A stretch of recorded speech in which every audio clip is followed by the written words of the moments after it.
Thank you, everyone, and we will take a break for 5 minutes, and we'll be back. Stay tuned.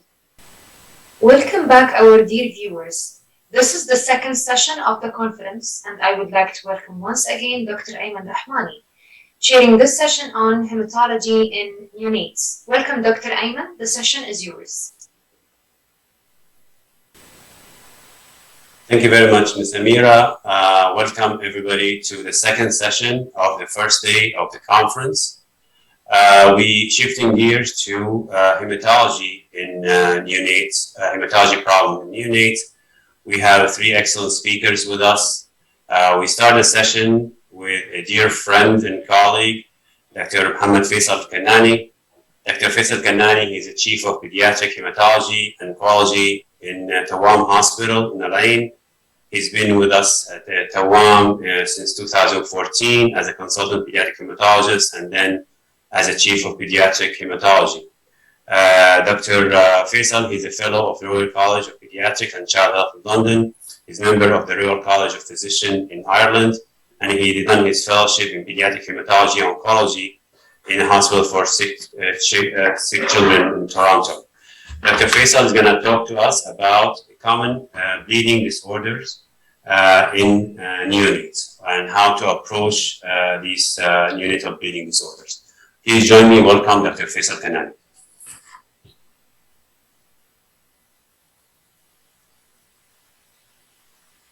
Thank you for inviting me, the committee, Dr. Junaid, Dr. Ayman Rahmani, for giving me opportunity to speak in this NICU meeting for neonatal updates. So my topic is a diagnosis of bleeding disorders in neonates. From introduction, the range of PT and partial thrombopene extend above those for healthy adults. Even they are on upper side, there is no increased risk of bleeding in healthy newborn. And the platelets counts in the normal range. And platelet disorder may present during the neonatal period, but several factors make it difficult to establish. Therefore, it's difficult to establish a diagnosis. Therefore, of the neonatal hemostatic system with intention of identifying should be a problem similar to any other clinical problem in the neonatal periods. At birth, the concentration of vitamin K dependent are reduced to 50% of normal. Adults' value are further reduced in the preterm. And concentration of naturally occurring anticoagulant, antithrombin, protein C, and are low at birth. As a consequence of both prothrombin generation and thrombin inhibitions are reduced. Also, the plasminogen is low in the neonatal period in a low hypofibrinotic state. Despite this, few clinical can occur in the normal healthy neonatal infants. Hemostatic system mature after the birth, resulting in adult value by 6 months of age, and platelets count as normal. Despite this, bleeding time is shortened in von Willebrand disease because of the concentration of von Willebrand factor in higher, and also the PEG cell volume is on the higher side. So all of this, the bleeding time is shortened in the neonates. Now, the causes of bleeding, you can go from coagulation defect. There is a defect, either quantitative or qualitative defects in the platelets, or fibrinolytic dysfunction. You can say vascular causes or miscellaneous. When you approach in any neonates in a neonatal setting, you have to look two things. Is the baby sick or well before at onset of bleeding? Is the vitamin K given to the baby? Is bleeding is generalized or localized? Or is there any family history or any history of maternal thrombocytopenia, or the mother is taking any medications or any Coumadin or any anti-epileptic or anti-TB drugs. And also the age of onset is also important of bleeding. Is straight away after birth or in first 4 to 6 weeks.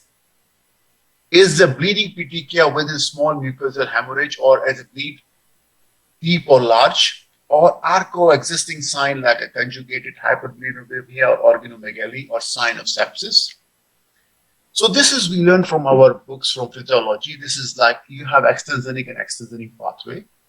In intrinsic pathway, we know that factor, you have a nucleotide activator and tissue injury lead to activation of 12, lead at factor 8 activation and factor 7 coming from extrinsic activation of prothrombin to thrombin by 10A and calcium and fibrinogen to fibrin and polymerase fibrin will be stabilized by a factor 13. And this is again, when any injury happens, the first thing is you have a vasoconstriction. And then the second part is platelets adhesions and aggregation.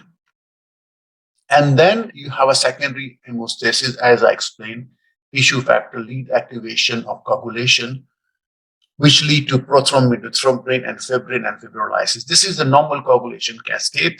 Now, there is a different range. We have to remember that full-term infant, the range of PT is 15.9 to 10 and from 13 to 54. And even in premature, even the APPT 679.4 is normal. So when you examine, so the 39 PT is abnormal in older children, is normal in full term. So when you check, you need to make sure that you have a correct parameters, means when you are looking at a full term infant or looking at premature infant and a normal older child. When you look at any patients, the basic thing is your complete blood count. You have to ask for smear. If you see giant platelets, maybe ITP or Bernard-Solier, then you see APPT and PT. This is with thrombocytopenia or no? Let go with, if you have thrombocytopenia, which is yes, then you have asked is prolonged PT and APPT. If it's both prolonged with thrombocytopenia, the commonest thing in neonates is sepsis. If it's no, then ITP, mostly from the mother or bone marrow or any occurred infection or thrombosis. If no thrombocytopenia, UCUF is either prolonged PT or APPT. When you come down here, if it's normal, then the factor 13 with ileal umbilical cord and bleeding von Willebrand, platelets function and vascular disorder. When you come with abnormal PT and normal APPT, then the commonest thing is either early liver disease, because in liver disease, both will be abnormal, and you have factor 7 or warfarin. And if you have normal PT and abnormal, the commonest thing is factor 8, 9, and factor 11, moderate to severe von Willebrand. If both is abnormal, the commonest thing, which we don't see now after vitamin K, is mandatory for all the newborns, and I will discuss later on that, and the liver disease and DIC. Now, you have to look here if you see a sick patient with low platelets and abnormal PT, and PT, the commonest thing is DIC sepsis. Commonest thing is DIC, and DIC may be consequence of even sepsis. You see normal APPT, but later on they go on DIC and you get an abnormal. And when you have a normal platelets with both abnormal, either liver disease, and if any stress bleed is also common in neonates. If you have healthy newborn, if you have low platelets and both are normal, APPT, PT, look for acute infections, thrombosis, bone marrow infiltration. And if you have both prolonged hemorrhagic disease of newborn, and if you have abnormal APPT, which is hemophilia, and everything is normal, it's maybe a local trauma and not or factor 13 deficiency. The commonest thing is site of bleeding is very important. If you see it's only petechial, most is skin, or is a large. So normally petechia and mucosal bleeding is common in patients with quantitative or qualitative platelet dysfunction, and ecchymosis is in coagulation disorder. Bleeding after surgery or its delay, and also examples are when you have mucous membrane, you can with an ITP, or example in hemophilia A and B, you have this deep bleeding. The common coagulation disorder are either inherited or acquired. So when you have inherited, the commonest hemophilia A and B, von Willebrand disease, factor 7, 10, 12, and afibrinogenesis. When you come to the acquired, the commonest thing is liver disease, vitamin K deficiency, hemorrhagic disease of the newborn, warfarin overdose, and DIC. Now, when you come qualitative and quantitative, in our part of the world, and we have a consequence marriages where you have Bernard-Solier, common is Glassman, because it's common in some families, and we have dealing with around 20 to 30 patients, which is a very rare bleeding disorder, but also quantitative. If mother is ITP, it crosses the placenta, and also the other one is NAT when there is a PLA negative and positive, like an RH. The other one is common in either blood asphyxia infection can lead also to low platelets, and the other one congenital hemophilia. And if you are using heparin in the newborn for anything, it will give also heparin-induced thrombocytopenia. We have to keep in the mind about it. Now, the other vascular cause is either pulmonary hemorrhage. You can see in newborn or premature CNS hemorrhage, AV malformations, or hemangioma. The miscellaneous problem you see in a neonates, a rupture of spleen with liver with a breech delivery, retroperitoneal, intraperitoneal bleeding may be present in scotoecchymosis or subdural hematoma, cephalohematoma, subglial hemorrhage, and liver dysfunction. Now, some are unique in newborn because we know because of not closures of the sutures, you have an expanded cephalohematoma, prolonged circumcision after bleeding, which is the commonest presentation we see after patients with, especially with hemophilias, oozing from venipuncture site, bleeding from umbilicus and delay, which is in factor 13, and sick neonates can blood hematuria, mucous, intracranial, and pulmonary hemorrhage. So as we have to know is this is sick infection, you have to, it either is in a, most common is sepsis in a sick infection, which lead to DIC and liver disease. Well, infant vitamin K deficiency still, it's seen in the third world countries, and still it's when home delivery but vitamin K not given to the newborn. We'll discuss with later on. Platelet disorder can give you mycosis. Deep I explained before is common in clotting factor disorder. If you have huge spleen, you have to rule out congenital infection, jaundice, dot infection, or and also if you look in eyes, you have a retinal finding in dot infection. Now, prevention of bleeding. You know how you prevent the prevention of bleeding, you know, and normally the practice is to give 1 milligram vitamin K at birth to all babies, one more than 1.5 kg, 1 milligram and 0.5 to all the babies.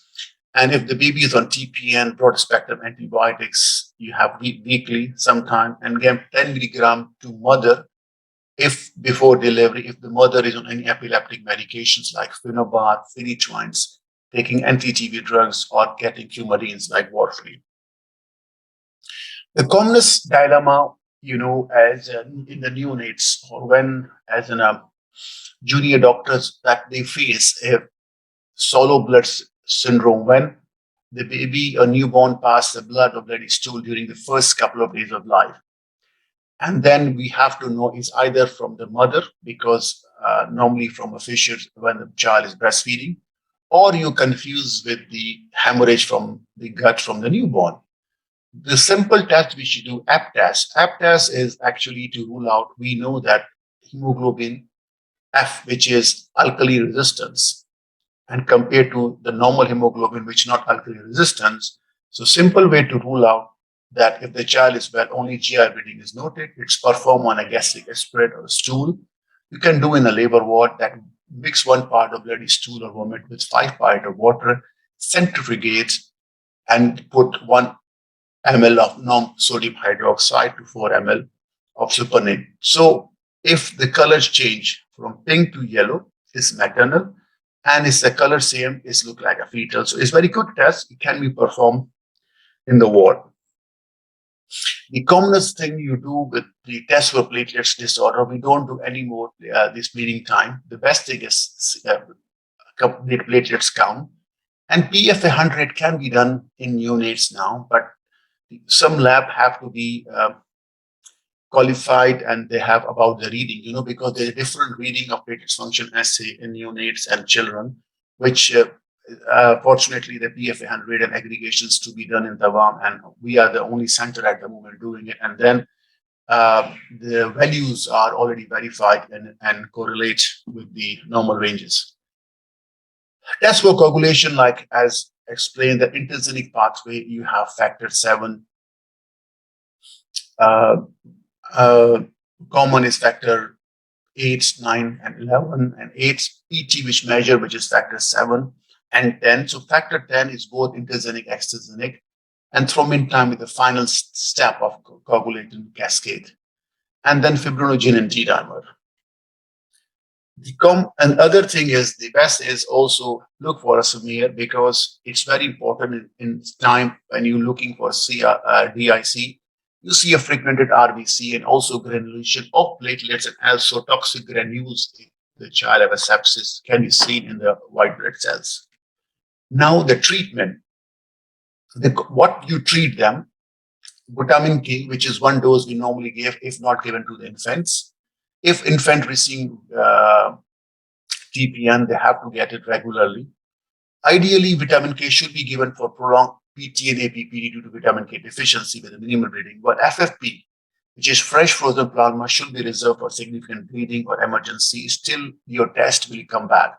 So when you see a patient, apart from do CBC, if required platelets, if CBC is normal, just give vitamin K and do all the basic tests, APPT and factors, and then give FFP in emergency measures. FFP is actually 10 ml per kg given intravenously for active bleeding and repeated after 8 to 12 hours. And it replaces your clotting factor immediately till you get back your results. If there's no increase in platelet destruction, then 1 unit, which is equal to 10 to 15 ml of kg of platelets given to 3 kg infant, will rise from 50,000 to 1 lakh per meter square mm. So if no platelets are made or transfused, platelets count will drop slowly over 3 to 5 days. And the blood of donor should be matched for RH factor and typed and washed.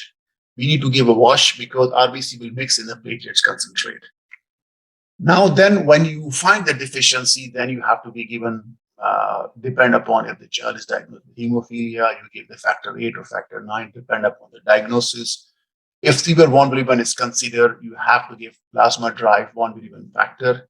Chiroprecipitate is mostly used if you're suspecting afibrinogenemia or factor 13 for a neonate until a specific diagnosis is made. Now, let's quickly go with each disorders quickly. The A or B hemophilia is X-linked recessive disorder, mostly affect the male. Reports of females are rare if you have Noonan syndrome or unactivation 1X. Or most common disorder is hemophilia A and then B. And both are deficiency hemophilia A for factor 8 and factor 9 for B. And they account for 90% of severe coagulation deficiencies. And they affect all the ratios group. Hemophilia may be undiagnosed and they normally come at the time of crawl and walk.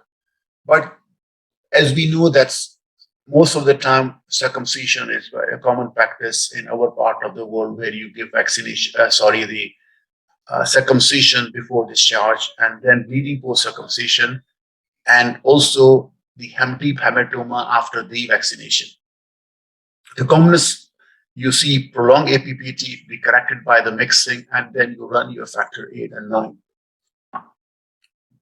Von Willebrand disease is the commonest with an estimated prevalence, 0.8 to 1.3 and autosomal dominant. It can give you superficial bleeding. Intracranial hemorrhage is only in type 3 that you can see intracranial hemorrhage. The commonest one is type 1, which is very mild type, can be present later on.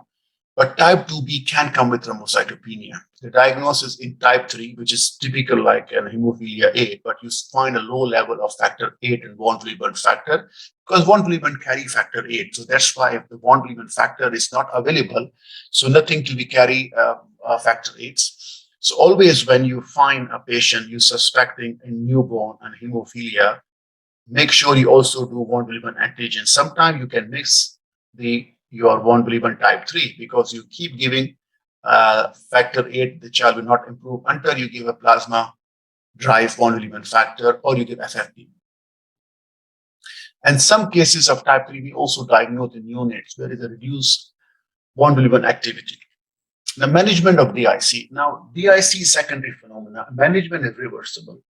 And DIC is a condition when you have both clotting and anti-clotting consumed. So both there is a risk of hemorrhage and clot. Supported therapy with FFP, cryo, and platelets to maintain because platelets consumed should be maintained above 50,000. And also FFP can be used to replace protein C and F, which also contain, FFP also contain protein C and antithrombin. Cryoprecipitate, only best source of fibrinogen if fibrinogen is low. Exchange may be undertaken in a case of sepsis-induced DIC. As we spoke, is a clinical pathological syndrome with widespread intravascular coagulation that introduce baby appear very sick with petechial and GI hemorrhage oozing from manufactured side. You need to cover with, as we explained, to give FFP, platelets, and red blood cells, and you see fragmented RBC. And again, lead to progressive organ dysfunction, so we need to be act very fast. The end result will be usually severe hemorrhage. Transient deficiency, procoagulant factor 8, factor 279, and anticoagulant may be attenuated by total administration of TPN or antibiotics or lack of administration of vitamin K to premature infants. Term infant may develop at day 2 or 3 if they were not supplemented by vitamin K. Mother might have received certain drug can induce vitamin K, as we explained, like phenytoin, phenobar. And disturbance of clotting may be associated, such as DIC due to infection, shock, anoxia, neck, renal vein thrombosis, vascular catheter, especially neonates. And the inherited abnormalities are the X-links, which we expose, like hemophilia or hemophilia B, autosomal dominant is von Willebrand disease and dysfibrinogemia, autosomal recessive deficiency of factor 11, 7, 5, 10, and 2, and fibrinogen, and 13 are all by autosomal gene. So this is intrinsic pathway we explain again. So heparin can increase your APPT, and then because factor 7 is vitamin K dependent with the shortest half-life, the PT is used to treatment for patient with vitamin K agonist when you for warfarin or also for inherited disease of newborn, and again hematological consequence to the fetus due to Madelung disease. True Madelung disease influences hematological consequence in the fetus. Diabetes, polycythemia can give thrombosis in a newborn. Hypertension in the mother can lead to neutropenia and thrombocytopenia. SLE in the mother can lead to thrombocytopenia and thrombosis. Smoking can lead polycythemia. Medication, if the mother is taking, can affect on hemostasis. If mother have on chemotherapy, can induce thrombocytopenia. And intrauterine infection, which is anemia, thrombocytopenia, and consumptive coagulopathy, can be a cascade of intrauterine infection. The acquired clotting deficiency, hemorrhagic disease of the newborn, and is typical, still is present, the third part, and still there, is a moderate transient deficiency of vitamin K dependent factor, reduced body store of vitamin K due to lack of free vitamin K in the mother. More common in the preterm. No vitamin K administration after birth. Breast milk is a poor source, more common in breast than a formula feed one. It's because the liver is not immature or the disease or malabsorption, absence of bacterial intestinal flora that form vitamin K, like in TPN or somebody in child on broad spectrum antibiotics or medication induced. So early, which is least common form, onset within first 24 hours, bleeding pattern is variable but can lead to serious intracranial hemorrhage. Warfarin, anticoagulation drug or anti-TB, and mother was on management. At risk mother should be given vitamin K orally for 15 to 30 days before delivery if the mother is using warfarin or anticonvulsant or anti-TB drugs. And when warfarin is to prescribe, it advised that is to be avoided between week 6 to 12 of gestation, because mother, if have any deep vein thrombosis, so they cannot stop warfarin, but it's need to be avoided and need to supplement by other things. But and close to term when you have a risk of neonatal bleeding. Classical, which is typical, a classic book where you see in exam questions where estimate frequency is very considerably from 0.25 to 1.7%, particularly in the mother of, and it's common when this delivery at home, which is third part, where home delivery, where vitamin K was not given, and also the baby or exclusive breastfeed. Typically present day to 5 who appear otherwise well, home delivery, typically on all breastfeeding, come with bruises, purpura, GI hemorrhage as a typical presentation, bleeding from umbilicus and mucus, but ICH may be infrequent compared to the early one. Management vitamin K, You need to give the clotting factors and supportive treatment. Late breastfeeding and failure to receive advert are frequently documented risk factor, can occur in week 4 to 12 weeks, and also this is common if infants are on antibiotics or with malabsorption, or those who have a liver or disease of cystic fibrosis. And vitamin K weak for first 3 months of life may prevent late hemorrhagic disease of newborn. So this is my references. I will stop my talk here. If any question, we'll take. Thank you very much.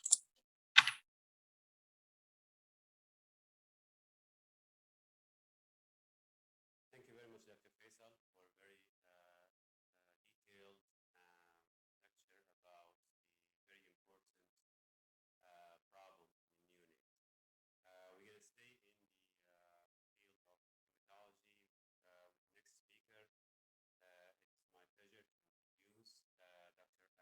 Dr. Ashish Kumar is the Director of Histiocytosis Center and Hematology Oncology Fellowship Program at the UC Department of Pediatrics, Cincinnati Children's Hospital in Ohio, USA. Dr. Ashish is a professor of pediatrics at the University of Cincinnati, and he is the co-director of the Histiocytosis Center of Cincinnati Children and director of fellowship training program in pediatric hematology oncology. Dr. Ashish will talk to us about a very rare occurrence in neonate, but very important, which is hemophagocytic lymphohistiocytosis. From now on, I'm going to call it HLH for short. And he's going to give us some details about recognizing and making diagnosis and management. Welcome, Dr. Ashish. It's all yours now.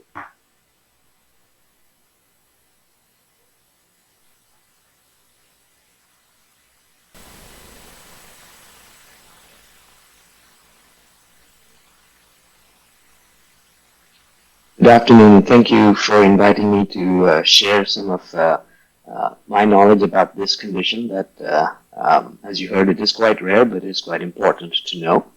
And let's keep it brief and call it HLH. It's much easier to talk about, say it as HLH. And then before I begin, just a few disclosures. I have done some consulting work with these companies, Novimmune and Sobi, and there might be some off-label use description of these medications as well.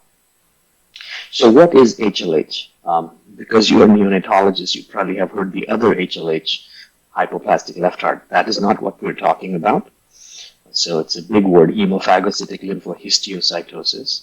This has nothing to do with another histiocytic disorder you may have also heard about, LCH. These are completely unrelated disorders. But let's break down the word. So the word hemophagocytic comes from heme, which means blood, and phagocyte is a cell that eats other cells. So that's the word hemophagocytic. Lymphocytosis means expansion of lymphocytes, and histiocytosis means expansion of tissue macrophages. Those are the histiocytes. So that's where the disease gets its name. And so this is what hemophagocytosis looks like under the microscope in a bone marrow biopsy. Shown here is a large macrophage, which I'm outlining with the laser pointer, and inside the cytoplasm of this macrophage are other cells that the macrophage has ingested or eaten. So this is the hallmark that gave the disease its name. But let's dig deeper. That still doesn't tell us what this is.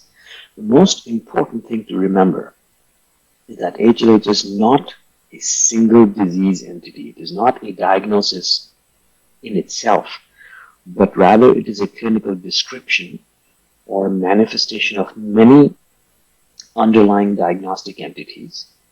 And what all of these diagnoses share in common is extensive systemic inflammation that involves lymphocytes and macrophages. There is a condition known as primary HLH, and that is caused by congenital or genetic deficits in the cytotoxic immune response. And I will get into a little more of the details of what this means. How does how does extensive inflammation manifest itself in all of these conditions? It starts off, we know that in all of these conditions that give rise to the manifestation of HLH, there is activation of macrophages. These activated macrophages eat blood cells that leads to cytopenias. So thrombocytopenia, anemia, neutropenia, usually all bloodlines are affected. The macrophages invade the liver, causing inflammation of the liver or hepatitis. And for whatever reason, there is a consumption of fibrinogen. So you end up with a consumptive hypofibrinogenemia. So these are the clinical manifestations which are caused by, all can be related to activated macrophages. Why are the macrophages active? Because there are inflammatory cytokines that are activating the macrophages. Where do these inflammatory cytokines come from? They come from activated lymphocytes.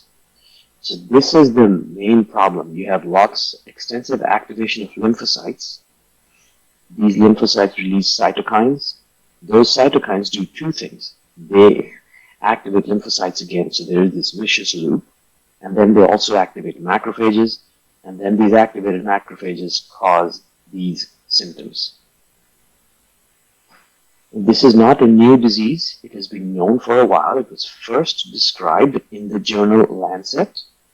And this patient that was described in this paper, the paper was published in 1939, but the patient was described was originally seen in 1929, so it's almost 100 years ago now.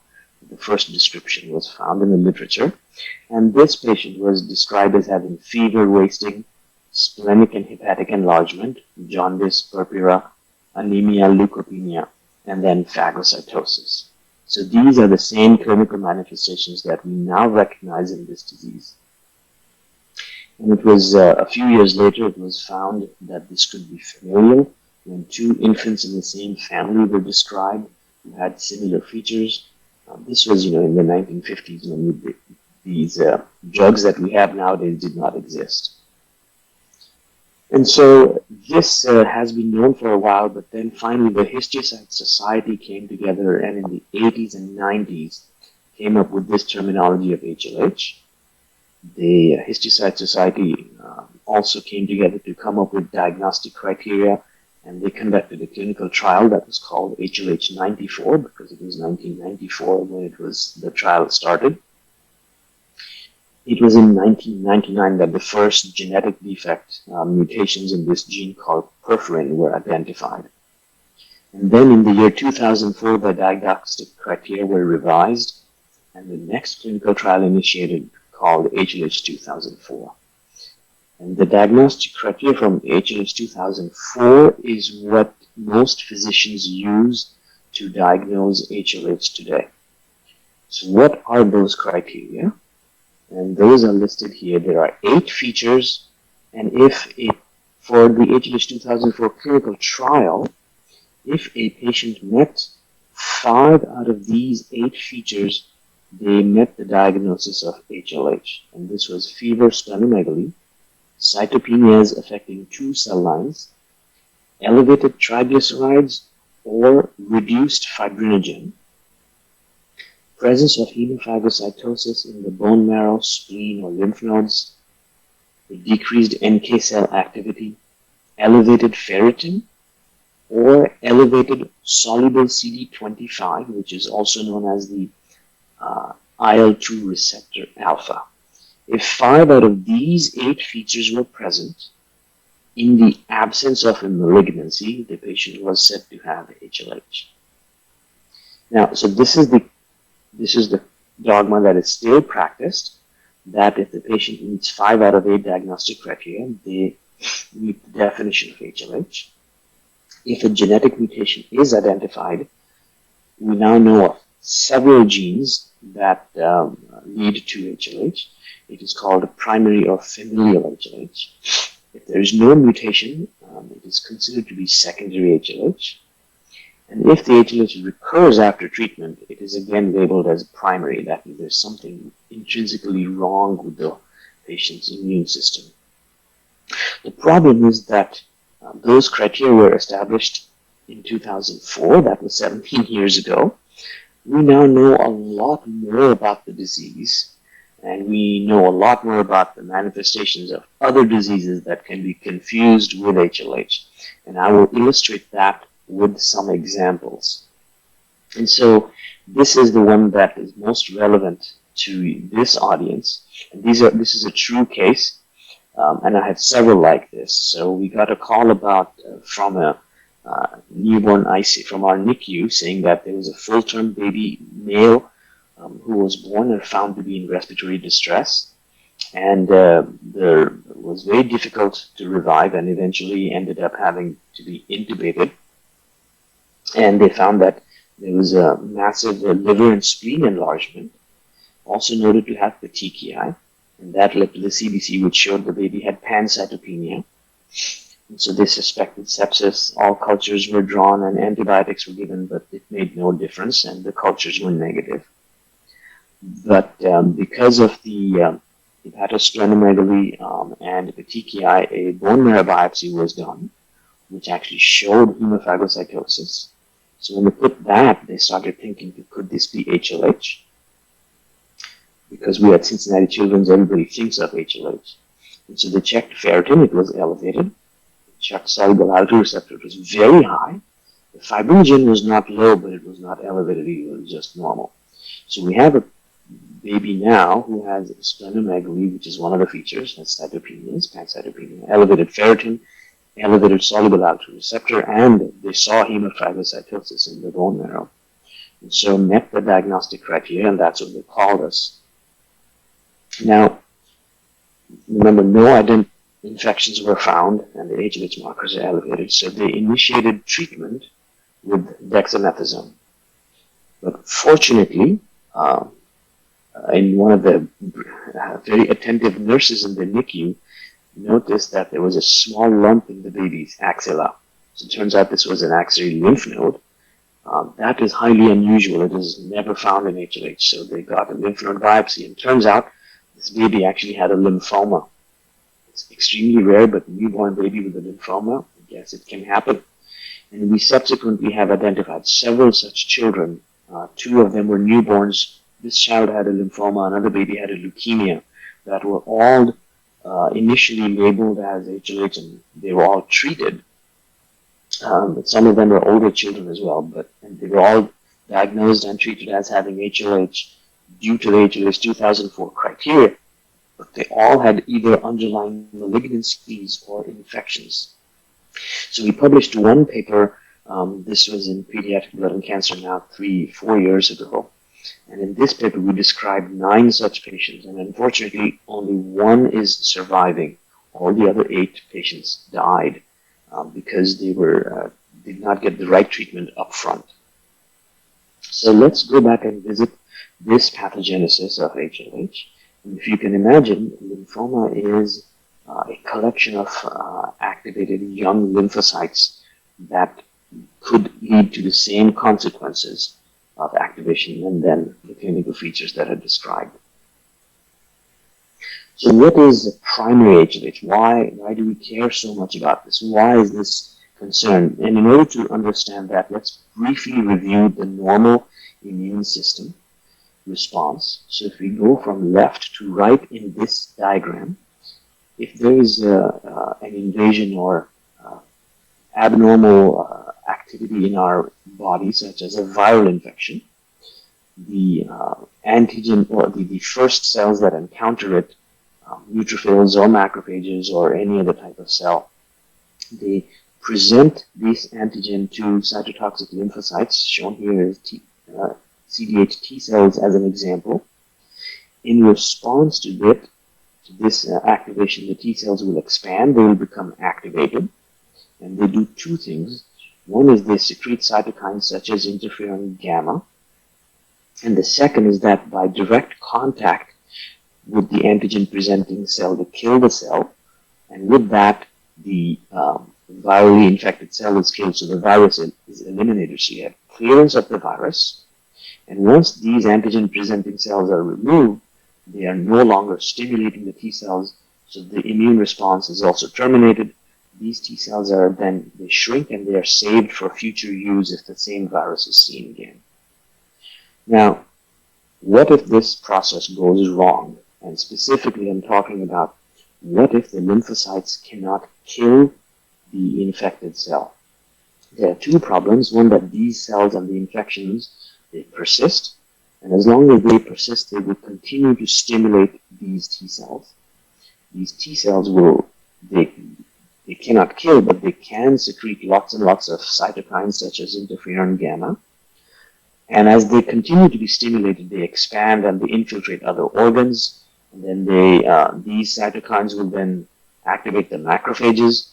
Those macrophages themselves will secrete additional cytokines, and now you're stuck in this vicious loop of activated lymphocytes, lots of inflammatory cytokines, and activated macrophages. This is what happens in primary HLH. So shown here is a detailed view of how the cytotoxic lymphocytes kill the target cell.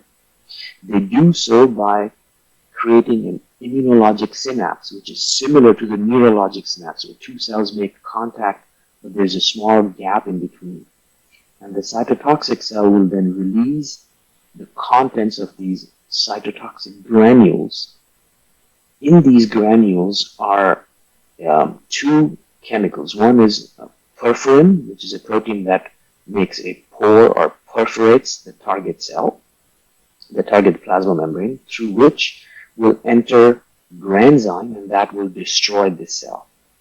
So if the cell on the left, which is shown in green, the killer cell, cannot release perforin granules, or if they don't have perforin, then the cell on the right, which needs to be eliminated, the target cell, will not be eliminated, giving rise to HLH.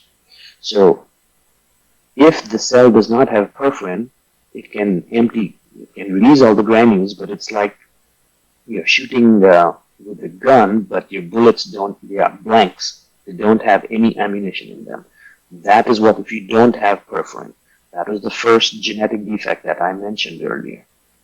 But there can be several other problems. And that is, the cell may have the perforin, but it cannot move these granules from inside the cell into the synaptic space here. And so that process requires many different proteins. There's a very complex signaling mechanism that tells the granules to move from inside the cell into the space, the immunologic synapse space, which is shown here in the middle. And I have underlined in red all the proteins that we now know that have been found deficient in children with the HLH. And this is important because majority of these genes, the genetic defects, are autosomal recessive. And so many of these genes were actually identified only because of the cultural practices of consanguineous marriages, where autosomal recessive diseases then come forward, because majority of us carry a single allele or many different mutations, but we are carriers because a single allele does not manifest the disease. But we now know of all of these genes, majority of them are autosomal recessive, and when you have two defective alleles, you manifest the disease. Two of them are actually X-linked, and so only boys will be affected, but many of these can be manifested very shortly after birth or in the first year of life. So this now allows us to expand the pathogenesis. So we know that the cytotoxic lymphocytes will become activated if they cannot kill the target cell. And so the lack of killing of target cell can now be traced all the way back up to either absence of perforin, absence of one of these signaling proteins called SAP. This is on the X chromosome. So the disease is also known as XLP1, X-linked lymphoproliferative disease, but this is the name of the protein or the gene. And then all the genes that contribute to the the cytotoxic granule secretion. If you're missing any of them, you cannot kill the target cell, and if you cannot kill the target cell, those lymphocytes are activated. We now also know that the second X-linked gene that I mentioned, called XIAP, And there is another one that was described recently in the literature called NLRC4. These genes control a new type of organelle in the cell called inflammasome. We all need inflammasome to protect us against viruses and bacteria by just upregulating inflammatory systems in our cell. These genes, XIAP and NLRC4, are components of the inflammasome and they keep it under control. If you have mutations, either loss of function mutation in XIAP or gain of function activating mutations in NLRC4, the inflammasome is always active. And that leads to large-scale secretion of this cytokine called IL-18, which then does the same thing, activates lymphocytes. So there are many now known genetic disorders that will cause HLH in the baby. And because of these findings, we now have new tools and understanding. We can now identify lymphocyte activation very quickly and reliably using this marker of soluble IL-2 receptor. So this was included as in the 5 out of 8 diagnostic criteria. So if the patient had 6 or 7 criteria met, because all you need is 5, they will be diagnosed with HLH. But if the soluble IL-2 receptor is normal, then it is not HLH because it means that the lymphocytes are not active. And remember, in HLH, the lymphocytes must be active. Another new marker is this cytokine called CXCL9, which is a marker of interferon gamma activation. And so if you recall, I told you that it is the cytokines such as interferon gamma that are secreted that are important in the pathogenesis. So we can measure, sometimes you can measure interferon gamma, or easier to measure CXCL9. And we now also have flow cytometry-based assays that allow us to measure perforin, the 2 X-linked proteins, and the whole movement of the cytolytic granules. All of this can be measured with flow cytometry very quickly. So here is one example of the flow cytometry analysis of perforin. So on the top is a normal individual, and what we're looking for is the red histogram. So this is the NK cells of a normal individual. The red line indicates the presence of perforin in the NK cells. The bottom row is that of a patient, and if you see, there is no perforin. And this assay takes about 24 hours to run, and you can get an answer that not only does the child have perforin, you've also diagnosed the cause of HLH, the absence of perforin. We have similar assays for SAP and XIAP, which are the 2 X-linked proteins. And then finally, you can measure the entire lytic granule secretion by this assay, which measures, it's called CD107A. And so this is the lytic granule inside the cell. Normally, this protein called CD107A is only present inside the granule. It is not on the cell surface. But when the granule empties its contents in the synapse, CD107A now is exposed, and you can identify that using a fluorescent labeled antibody in flow cytometry, and that can be detected readily here. So on the top is a normal individual. If you look on the left graph, there is no CD107A on the cell surface. It should be on the right here. But when you stimulate these cells now, CD107A is exposed. On the bottom row is a patient with primary HLH. Again, at rest, there is no CD107A, but even after stimulation, there is barely, almost no CD107A detectable. And this is how we actually diagnosed a homozygous mutation in a gene called STXBP2 in this patient. So the advantages of the flow cytometry assay is that this is a functional assay with CD107A, and you can measure the function of 5 genes simultaneously. So if CD107A is normal, then we know that all these genes, they are normal. They're functioning normally. If it's abnormal, it's one of these 5. So with these flow cytometry assays, we can now rapidly and reliably diagnose primary HLH. You can still do genetic testing, and we still do them, but the problem is that you cannot rely solely on the genetic test. One is because HLH is autosomal recessive. So if you find one mutation, then you are left confused. You don't know, is this the cause of the patient's illness? We don't know all the mutations, So sometimes we find something that is an abnormal sequence, but is that a normal variation or is it a mutation? That is sometimes very difficult to tell. And these results take 4 to 6 weeks. And if you have a sick baby in front of you, you cannot wait 4 to 6 weeks to confirm whether this is primary HLH or not. We also find that, remember I told you, the disease got its name from hemophagocytosis. Turns out that it is not specific to HLH. This can be seen in many conditions, sometimes even normal bone marrow. And in many children with primary HLH, this is actually never seen. So we don't use this as a criteria anymore. And if you recall the 8 criteria that were listed, one of them was this thing called an NK cell function assay. First of all, it is a very challenging assay. It is not available in most laboratories. Even in the United States, there are only 2 or 3 labs in the entire country that will do this. One of them is ours. What we've learned is that it's a very non-specific assay. So half the time it gives you an abnormal result regardless of what the patient's diagnosis is. So we don't use this anymore.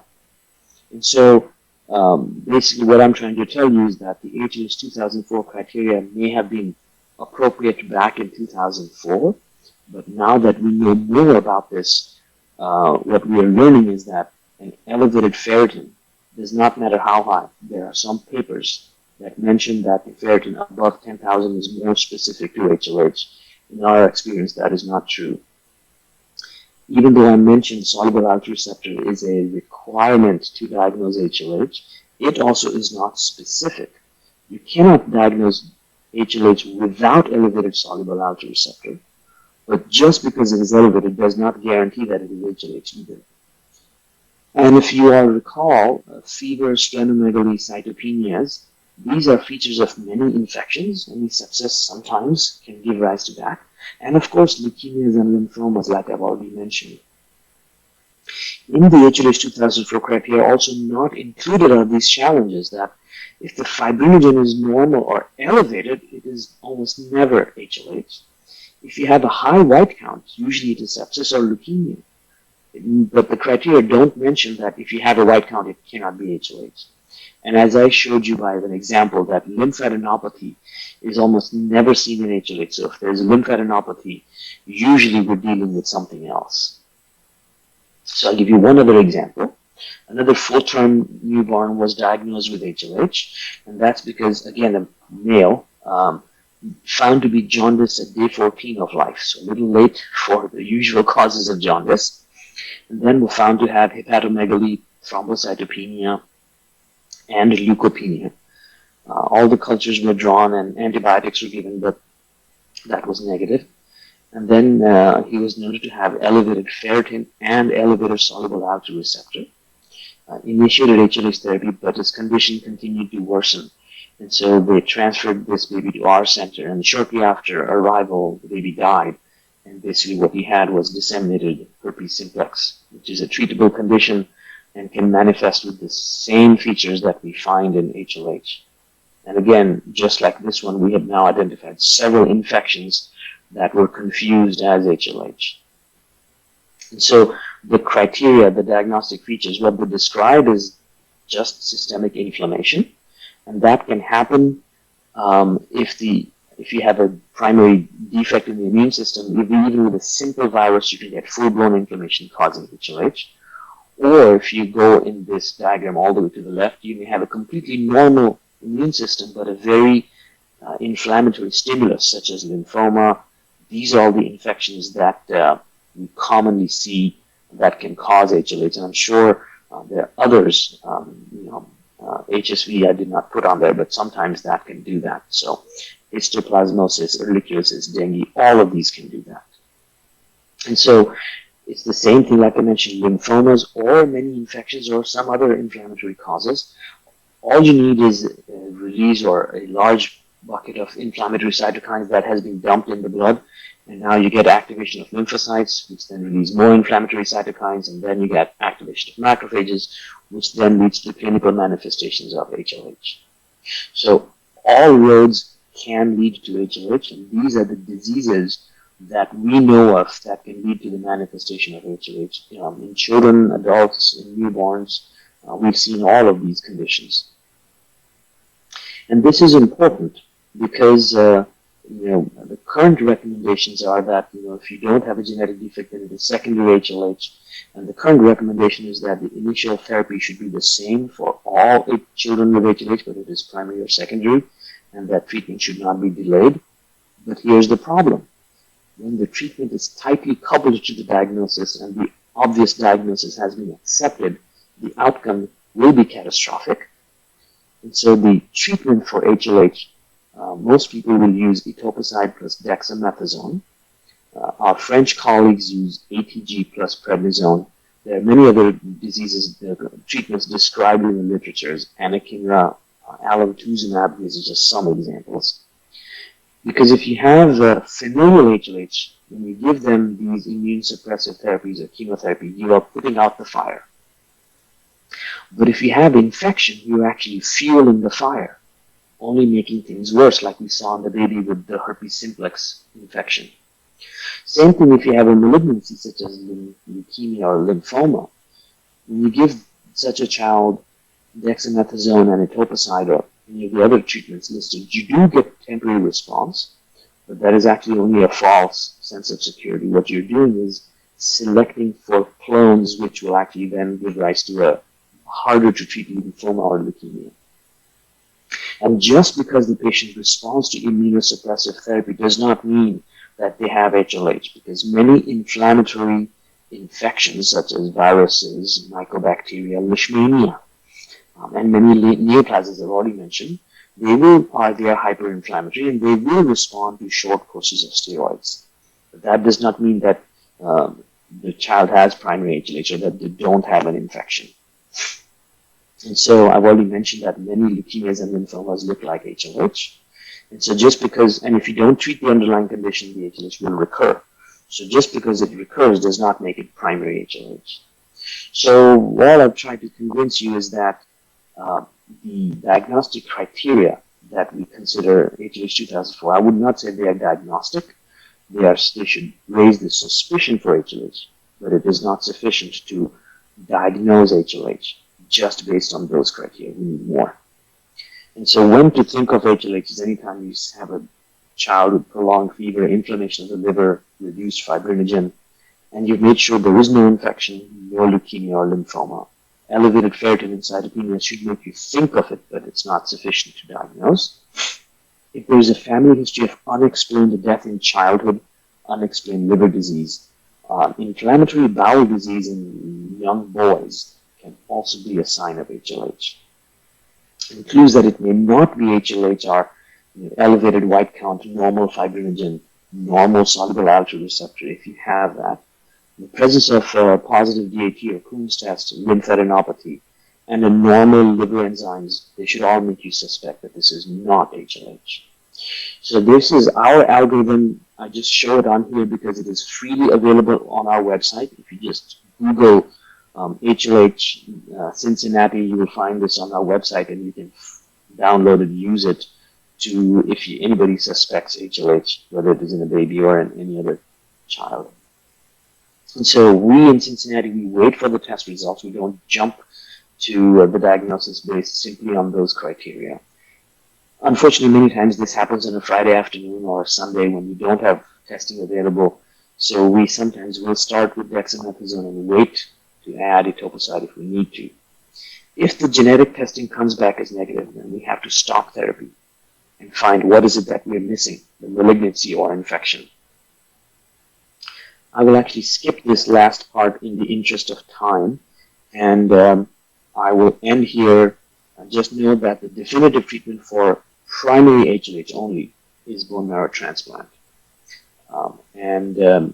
There are newer ways of transplanting children that have become safer and more effective that we continue to explore. And with that, just summarizing that the HLH 2004 criteria are not HLH. All these clinical features just describe systemic inflammation. Always think of malignancy and infection even in a newborn. And if you have anybody ever has a question, feel free to email us. This is the email address, hlh@cchmc.org.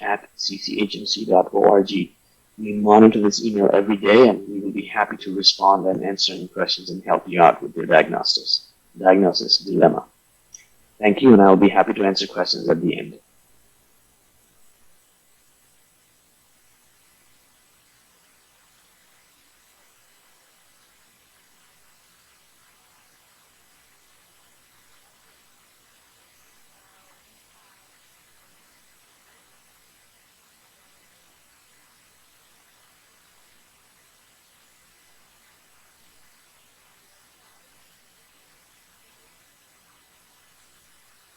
Thank you very much, Dr. Ashish, for interesting presentation that shed light on a very rare but a serious disease in newborn. We stay in the field of hematology, and I would like to welcome Dr. Dalal Taha. Dr. Dalal Taha, attending neonatologist, division neonatology at Jill and Mark Fishman Center for Lymphatic Disorder. She's assistant professor of clinical pediatrics at Perelman School of Medicine at the University of Pennsylvania, USA. She's a graduate from the same program that I graduated from, UMGNJ, formerly known, and at Rutgers University. And she finished medical school at Rwan University at Stratford, New Jersey. She's currently working at the University of Pennsylvania as assistant professor in clinical pediatrics. Dr. Dalal will present to us an update on the management of neonatal lymphatic disorder. Please join me. Welcome, Dr. Dalal Taha.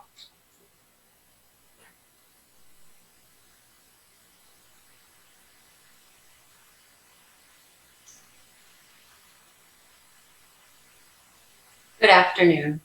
I'd like to thank the organizers of this conference for inviting me to speak to you today on neonatal lymphatic disorders. I used to refer to the lymph system as a forgotten circulation, but I don't think that's true anymore, since over the last few years, we've improved our recognition of these disorders, especially in the neonatal population. I have nothing to disclose. My objectives are to review the lymphatic imaging and interventions. I'll also go over types of neonatal lymphatic disorders that we diagnose and discuss some of their outcomes. Before I get into imaging and interventions, I wanted to review lymphatic anatomy. Approximately 80 to 90% of the lymph in the body is generated below the diaphragm, mainly from the liver and intestine.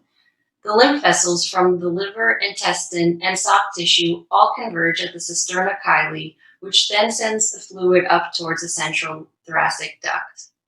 The thoracic duct conducts lymph into the venous system through the innominate, subclavian, or internal jugular vein. Lymphatic fluid is made up of white blood cells with a lymphocyte predominance, immunoglobulins, proteins, coagulation factors, and triglycerides. Fluid that is suspected to be lymphatic in origin is generally tested for lymphocyte count, albumin, protein, and triglyceride level.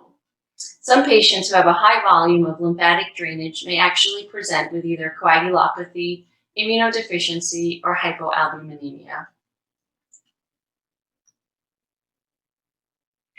We know that lymphatic vessels contain valves similar to those in veins, and they maintain a unidirectional flow of fluid towards the central lymphatic system. The video on the left here shows the contraction of muscles within the lymph vessel wall, and fluid is being propelled through the valve in one direction. The blue arrows in the fluoroscopic image on the right are pointing to the valves within the lymph vessel. Factors that affect the flow of lymph include pulmonary blood flow, intrathoracic pressure, central venous pressure, disruptions in lymph channel formation, certain medications like furosemide, activity, and diet or fluid intake. In a study using a lamb model, it was found that chronic increases in pulmonary blood flow led to lymphatic congestion and decreased flow through lymphatic vessels. Increases in pulmonary blood flow over time also caused structural changes in the pulmonary lymphatics, and these vessels became larger and more dilated.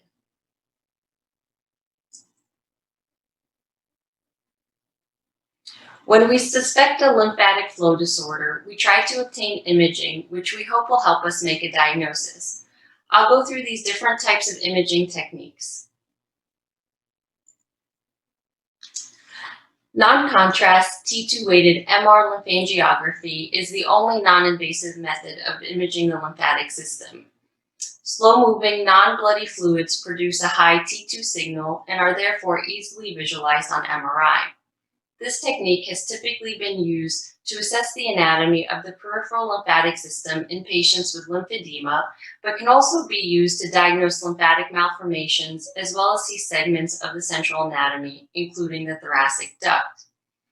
The limitation to this type of imaging is that it doesn't provide any information about lymph flow, and the lack of contrast does make it difficult to see the smaller channels.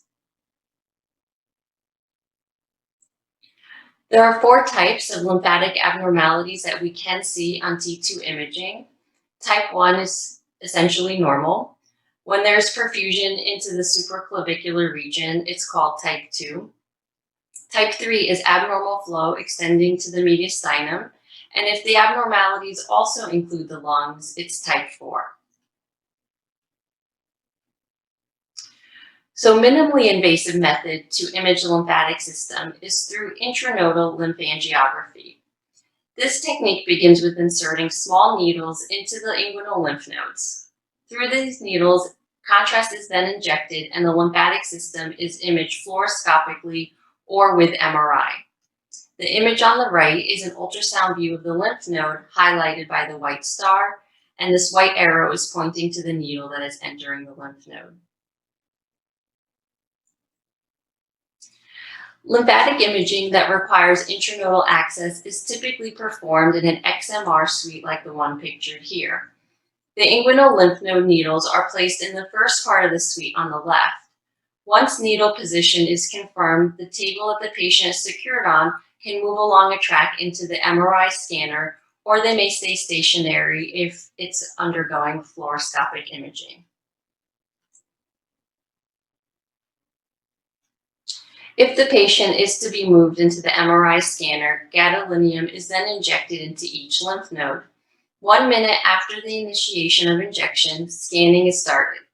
These images show a typical time course of contrast moving along the central lymphatics, with image C showing the thoracic duct lit up in a normal person at 430 seconds, or about 7 minutes.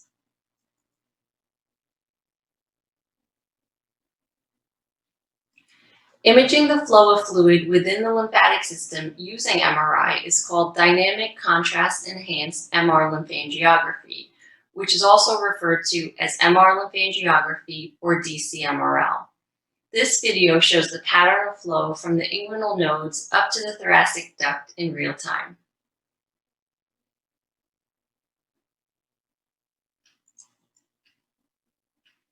After DCMRL, if a more detailed look at the thoracic duct outlet is needed, we proceed to direct lymphangiography. In this technique, the lymphatic system is accessed transabdominally using a 21 or 22 gauge needle. To prevent leakage of chyle from the cisterna chyli, access to the lymph system is obtained through feeder vessels just below the cisterna chyli under fluoroscopic guidance. Using this access, a microcatheter is then inserted directly into the thoracic duct and contrast can be injected. A newer alternate method to assess patency of the thoracic duct outlet is by using contrast-enhanced ultrasound. Using the inguinal needles that were placed for DCMRL, ultrasound contrast is injected, followed by imaging of the left or right neck until the contrast appears. These images were taken from a 2020 study describing contrast-enhanced ultrasound. Image A on the top of the slide is the ultrasound view of the left internal jugular vein and proximal innominate vein before contrast injection. In image B, the arrows pointing to the passage of contrast into the left internal jugular vein, and the arrowhead is showing the contrast then extending into the innominate vein. These findings confirm the patency of the thoracic duct outlet. Image C is the DCMRL from the same patient. The arrow in this image is pointing to the thoracic duct, but because of the abnormal lymphatic networks up in the neck, the outlet was not able to be visualized on this imaging. So once we visualize the disruption of the lymphatic system with one of the imaging techniques I described, we can determine if any intervention is the next best step. So I will review lymphatic embolization, specifically oil injection, as well as lymphovenous anastomosis and thoracic duct externalization. Embolization begins with inguinal lymph node contrast injection so that the thoracic duct can be visualized. Once there is opacification of the lymphatics seen in this image on the left, a needle can be introduced transabdominally to access the thoracic duct. A wire is then placed over the needle and advanced to the site of the abnormality. The image on the right shows leakage of contrast at the top of the thoracic duct, and so this is the area in which the coil or glue may be deposited. The same technique is used to selectively embolize abnormal vessels that branch off of the thoracic duct.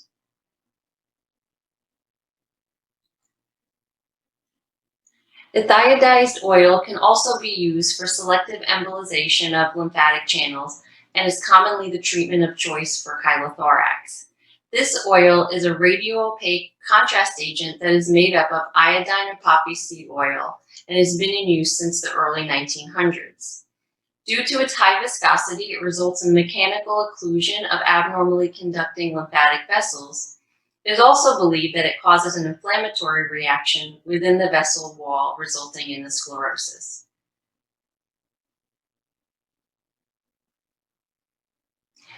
This type of treatment also requires inguinal lymph node access for it to be injected. Image A shows the contrast moving up the lymphatics towards the cisterna chyli early during the lymphangiogram. Image B shows the oil migrating into the abnormal pulmonary lymphatic vessels, and image C shows the appearance of the retained oil on X-ray. If a thoracic duct outlet obstruction is found on imaging, the treatment may be a lymphovenous anastomosis. In this intervention, a lymphatic vessel in an affected area of the body is connected to the venous system in that same area. This allows the excess lymph to drain directly into the venous circulation, bypassing the abnormalities. Historically, this technique has been used for many years to treat adults who undergo lymphadenectomy for cancer and then go on to develop lymphedema. More recently, this technique has been used in infants who have had thoracic duct outlet obstruction. In 2018, Weissler and colleagues reported on 2 successful cases of lymphovenous anastomosis done at the Children's Hospital of Philadelphia. Both were infants who had congenital heart disease and developed chylothoraces after cardiac surgery. One of the infants developed a venous clot, and the other infant's thoracic duct was disrupted during the surgery. During this procedure, the lymphatic vessels and thoracic duct are accessed either transabdominally or intranodally, so that dye can be injected to highlight where the thoracic duct is. The video on the left shows a thoracic duct in blue, now connected to the external jugular vein. The video on the right is a subsequent fluoroscopy showing a patent connection between the 2 systems.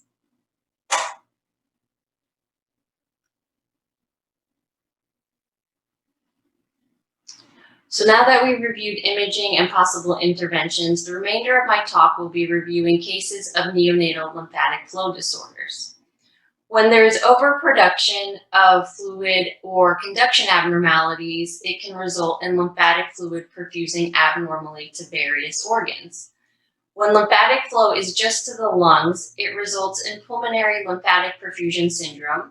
And when there is abnormal flow to 2 or more compartments with the presence of edema or anasarca, it is referred to as central lymphatic flow disorder.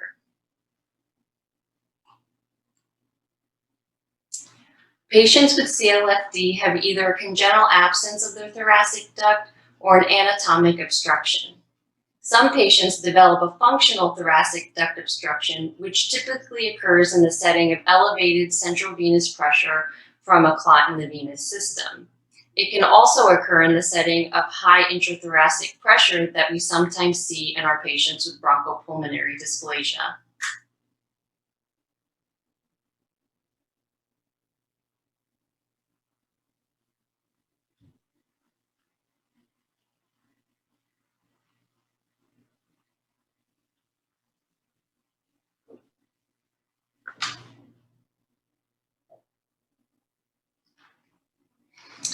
This is a case of a 27-week gestation triplet who was one of the first patients evaluated and treated for a lymphatic disorder at the Children's Hospital of Philadelphia.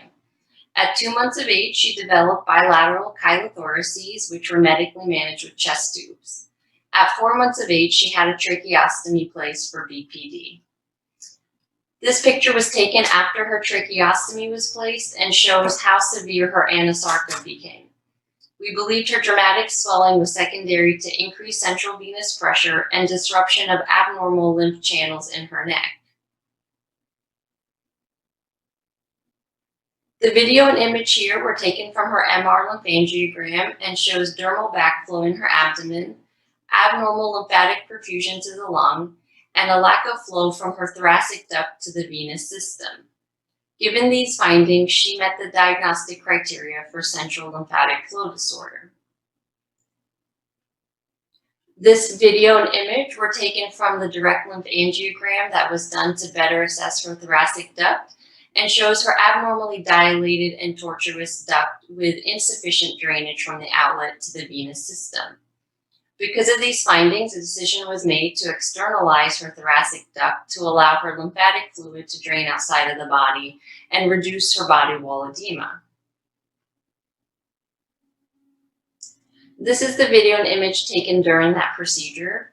You can see the introduction of a wire from the region of the neck that was directed into her thoracic duct. This wire was then used to place a catheter in the duct that ultimately drained lymph fluid outside of her body. Shortly after this procedure, she began draining about 1 liter a day.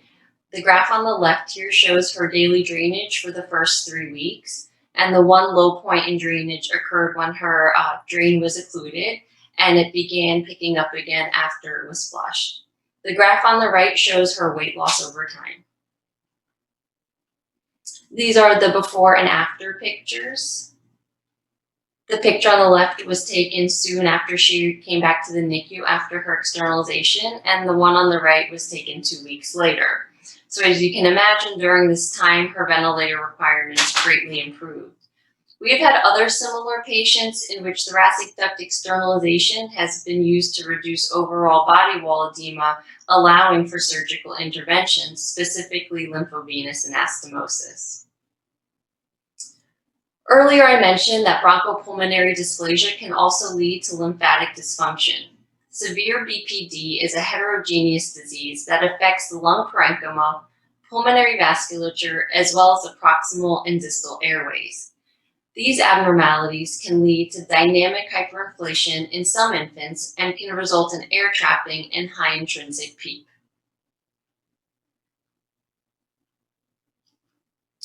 If there is a high PEEP requirement or the intrinsic PEEP is high, this leads to increased intrathoracic pressure, which in turn increases central venous pressure. This disrupts lymphatic drainage from the thoracic duct and can result in anasarca and other downstream abnormalities like protein-losing enteropathy and ascites. Increasing chest wall edema and abdominal competition requires additional increases in PEEP to overcome, and the cycle continues. This next case is a patient also with CLFD. He was born at 24 weeks gestation and was transferred from his birth hospital at 6 weeks of life. When he was 6 months old, he had inguinal hernia surgery, and ascites was found during that procedure. The fluid had 97% lymphocytes, and because of a history of loose stools and intolerance to feeds, a stool alpha-1 antitrypsin was also sent. The chest x-ray on this slide is significant for hyperinflated lungs with diffuse areas of air trapping, as well as soft tissue edema. So at this point, it was becoming more and more apparent that he was developing a lymphatic disorder. This is a video taken from a conventional lymphangiogram done to assess the thoracic duct outlet. This is not the same patient, but essentially shows no flow of contrast from the thoracic duct outlet to the venous system, and instead you see contrast pooling up into the neck. This is a subsequent video taken after the PEEP was weaned, and now you can see a steady stream of contrast from the thoracic duct into the vein.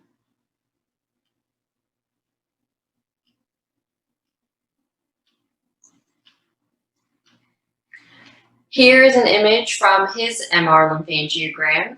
He had a large and tortuous thoracic duct, as well as a significant amount of contrast accumulating into his duodenum. Other findings were dermal backflow and leakage of contrast into the peritoneal cavity, which you can't see on this specific image.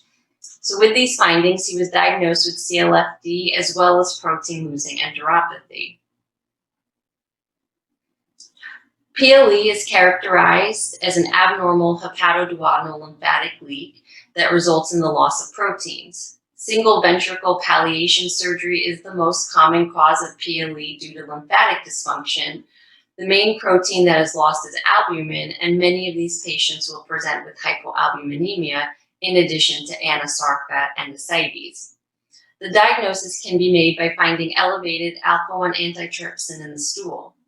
In our patient, his PLE was due to a functional obstruction of his thoracic duct outlet from high PEEP, both ventilatory and intrinsic, and so selective embolization of the leaking channel would only be a temporary solution. The main goal in this case was to reduce his intrathoracic pressure by externalizing his thoracic duct. So the next category of lymphatic disorder we commonly see in neonates is pulmonary lymphatic perfusion syndrome.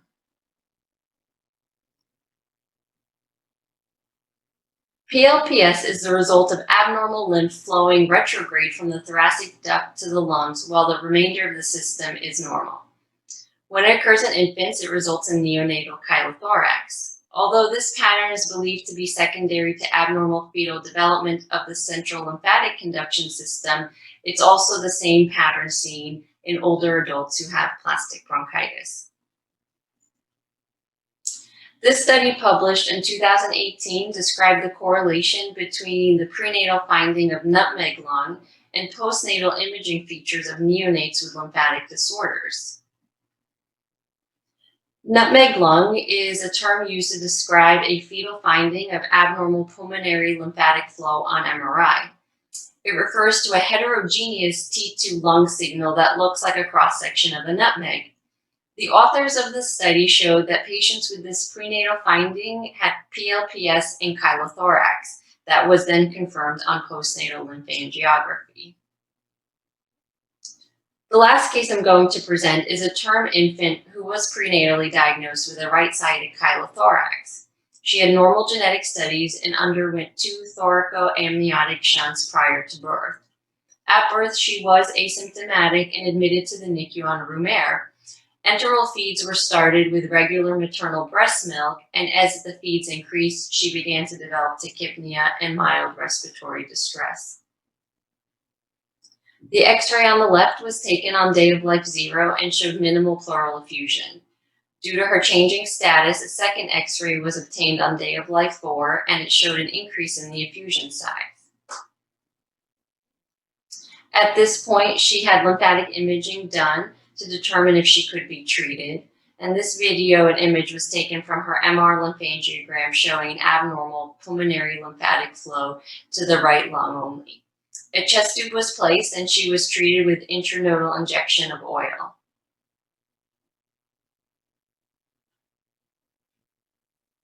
Here is the fluoroscopic video of the oil injection, and you can see the contrast migrating up the thoracic duct and into the abnormal lymphatic channels on the right. A few days after this procedure, her chest tube was removed and she was placed on low-fat feeds without recurrence of her symptoms. So after several years of seeing patients with both CLFD and PLPS in our unit, we decided to take a look at the outcomes of our neonatal lymphatic population. We conducted a retrospective review of 35 patients. Even though it seems like a small number of babies, these are such rare diagnoses that this is one of the largest reviews of neonatal lymph disorders. In our cohort, there were 15 patients with PLPS and 20 with CLFD. The patients in the CLFD group were slightly more premature at birth.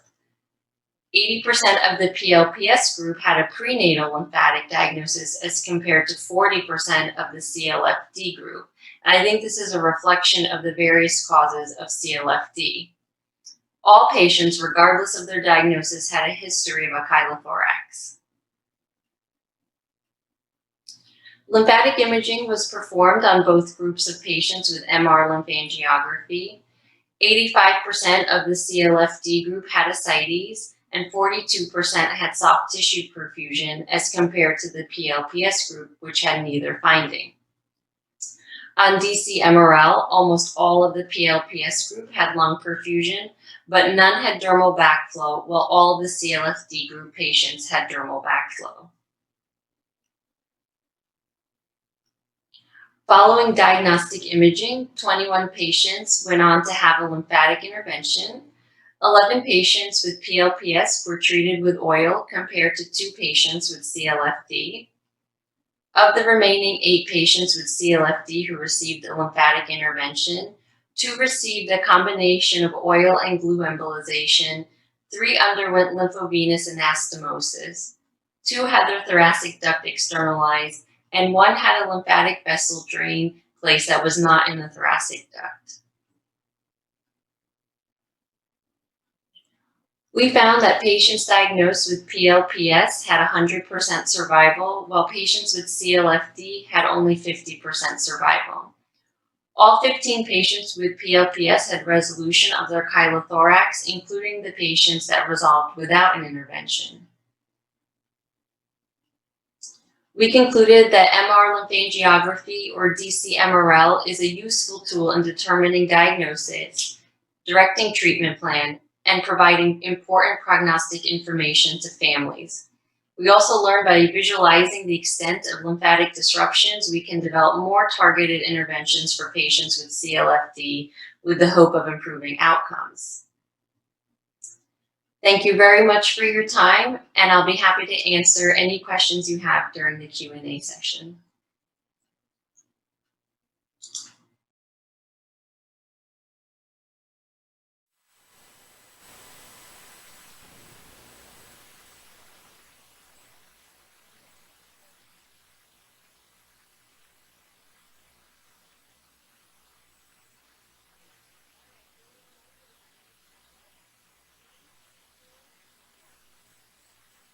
Thank you very much, Dr. Dalal, for really very interesting presentation.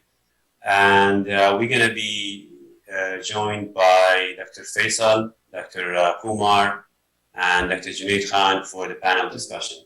We have a few questions already received for all the presenters.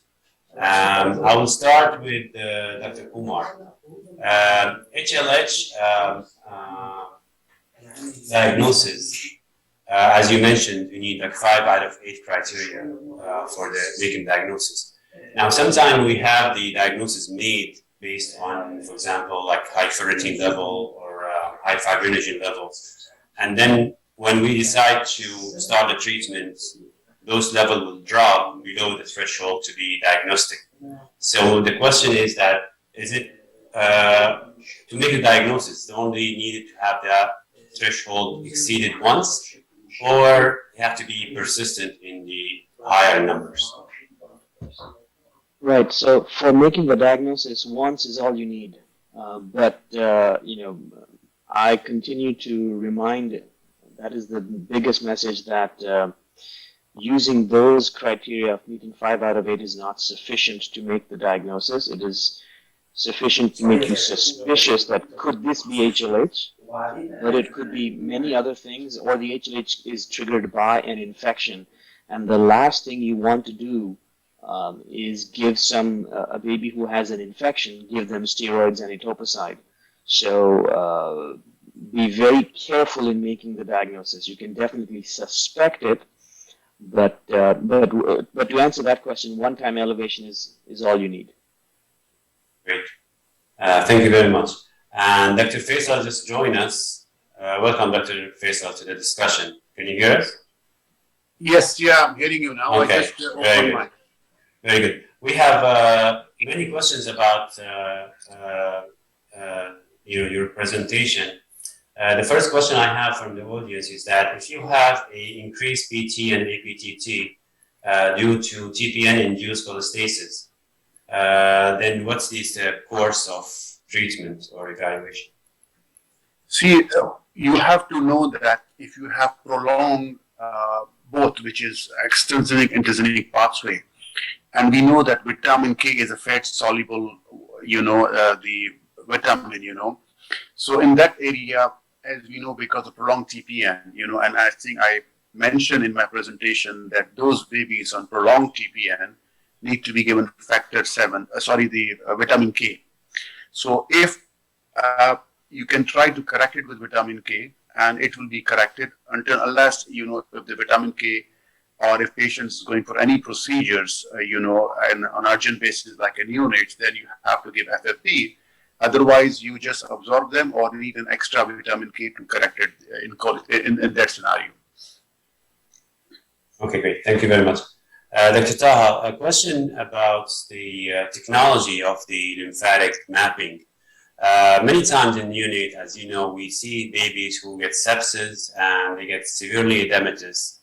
And we always think about the either hypoalbuminemic or because of sepsis and third spacing, they get a lot of fluid leaking into the interstitium.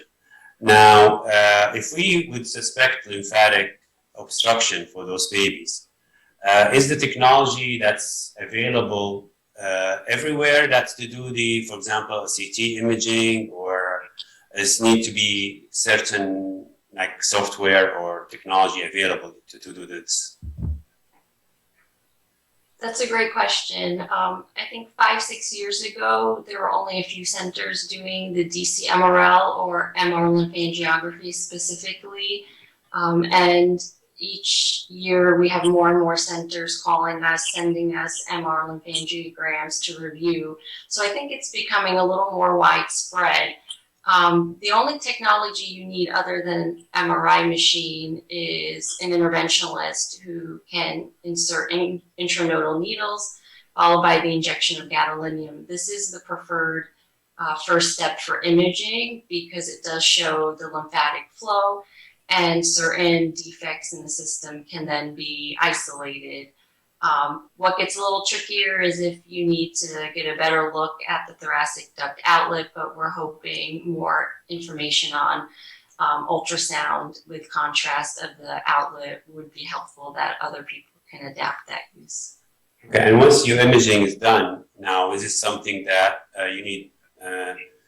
What expertise is there? A radiologist who's going to be reading this, or do you have special training to do the reading for the lymphatic imaging? Radiologists are reading the images at our center, and I think that's being incorporated in a lot of training programs so that the new generation of radiologists are reviewing the imaging. But all of our interventionalists who perform the DCMRL can read the images, and most of those physicians are interventional cardiologists. And once the obstruction is diagnosed now, and we know that as neonatologists we do some, modification of, for example, like lipid intake, feeding with the MCT and all that to decrease the lymphatic flow. And so when do you say, this need to go to surgery, not to go with a medical treatment, either like by medication or by modification of feeding? All of our patients who present with lymphatic disorders are treated medically first, including the low-fat feeds. In diuretics, fluid resuscitation, removal of excess fluid and cavities that can have drains placed. And so the initial first step is one, to make the diagnosis of the lymphatic disorder by obtaining fluid, either pleural fluid or ascites, and then trialing medical management before we take it for invasive imaging. And so that's usually our first step. And most of the referrals we receive at our institution, these medical management steps have been taken before they call us. So usually we see the patients who failed medical management. Dr. Junaid, do you have any questions? I have a question for Dr. Faisal, who is not around. No, I'm not sure if Faisal's still connected. Yeah, sure. No. Okay, go ahead. Okay. I'm doing between just in the clinic. Yeah, go ahead. Oh, okay, Faisal. The one question is about the neonatal bleeding disorders. If a baby have a low platelet counts and nothing else, no signs and symptoms, no purpura, no rashes or no anything, how you take this thing as a diagnostic? That what is your diagnostic? You wait for a while, or you just act on that? There is. I think I will. I think if you read my presentation, I mentioned on a diagram where you see that there's a different causes of low platelets, which I say patient with thrombocytopenia or not thrombocytopenia.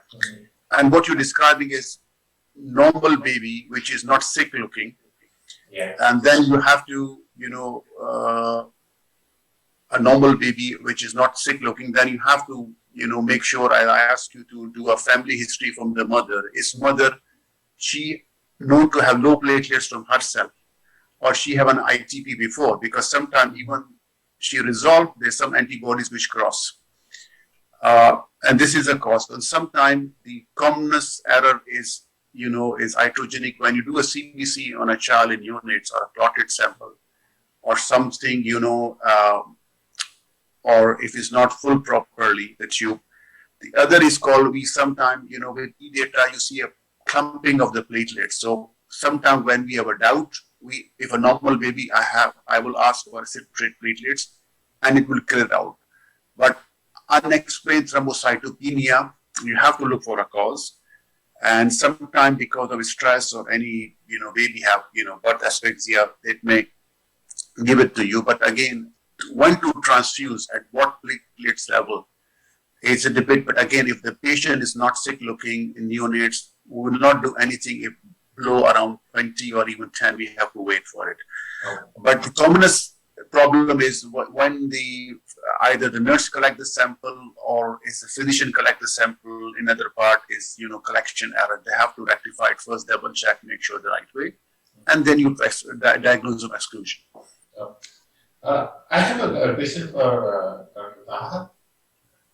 Dr. Taha, you are hearing me? Yeah. So about the feeding of the baby with the lymphatic disorder, what do you recommend? There's a lot of debate with our dietitians, with our other colleagues, physicians.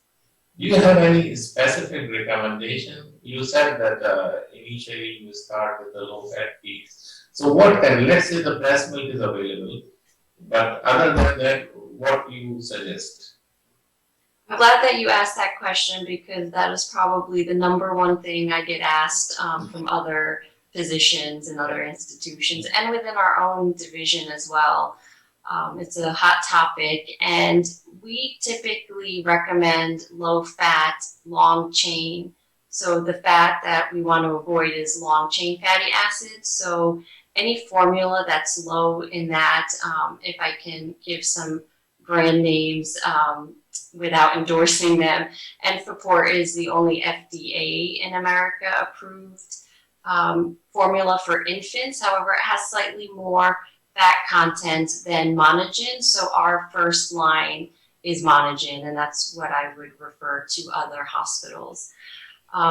In terms of breast milk, skimming breast milk with allowing it to layer out and then separating the fat off the top has only been shown to reduce the fat by about 20%.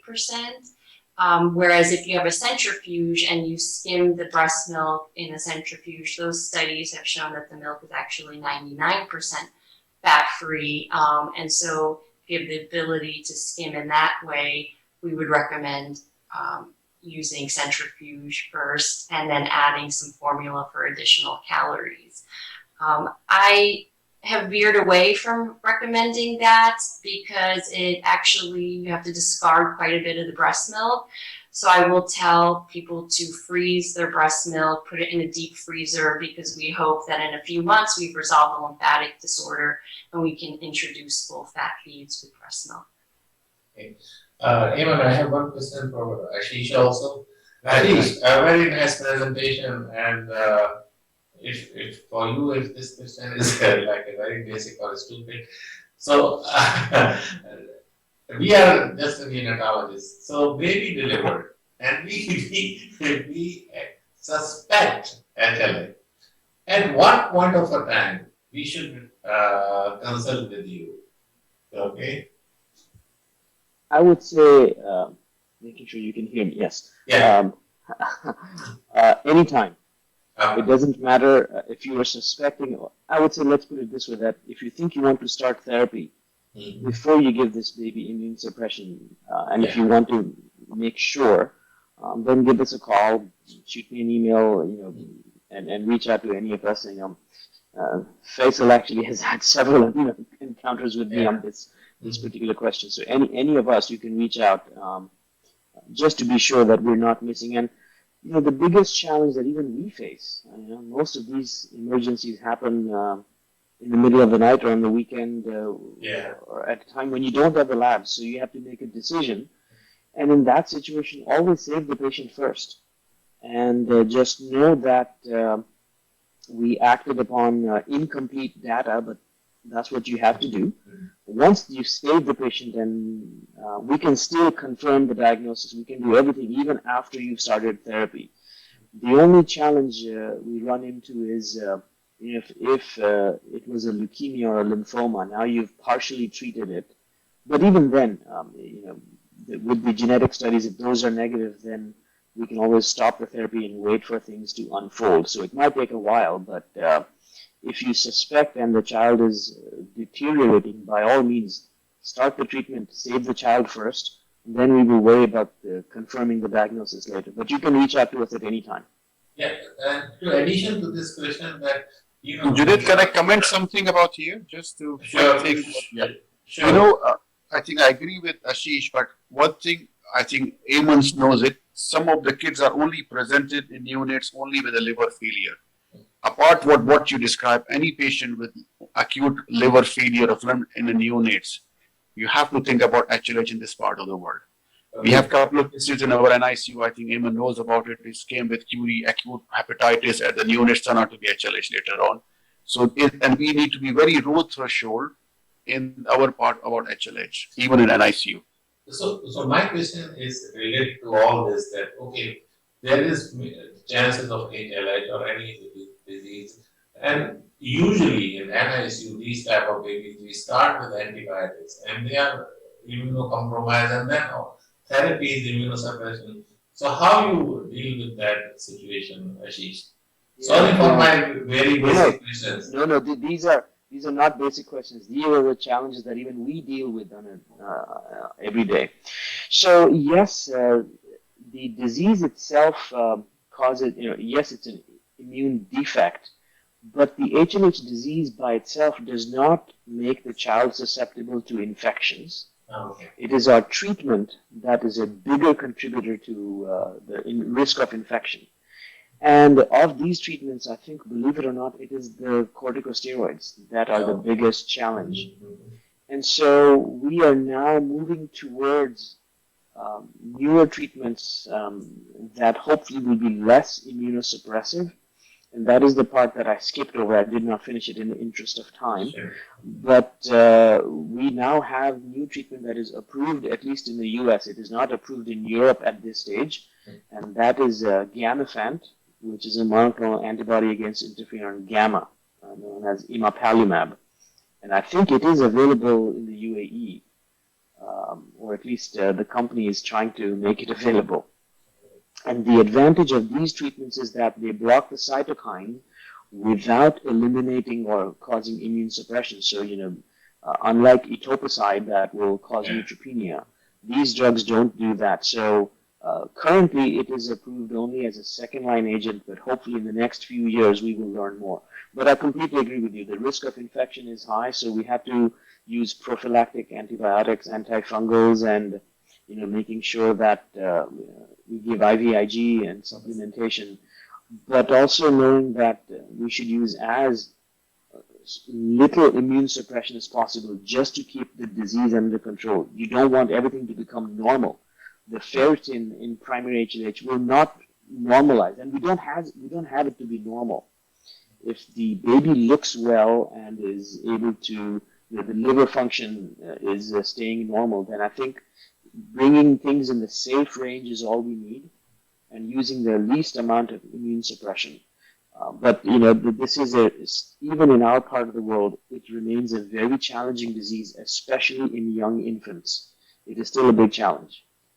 And I want to update you about a couple of things. What Ashish says, this Gamifant is already registered in UAE. It's available. We use it for a couple of patients, I think, in refractory cases.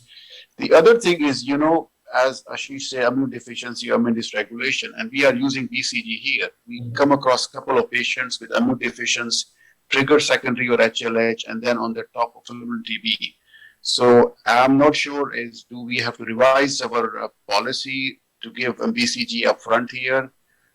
I'm not sure, because we faced a couple of cases like this. Patient received BCG and have a fulminant because of immune deficiency, develops secondary HLH on the top of the infection, and it's difficult to treat with steroids in this kind of scenario. Yeah. I know, Dr. Junaid, or Dr.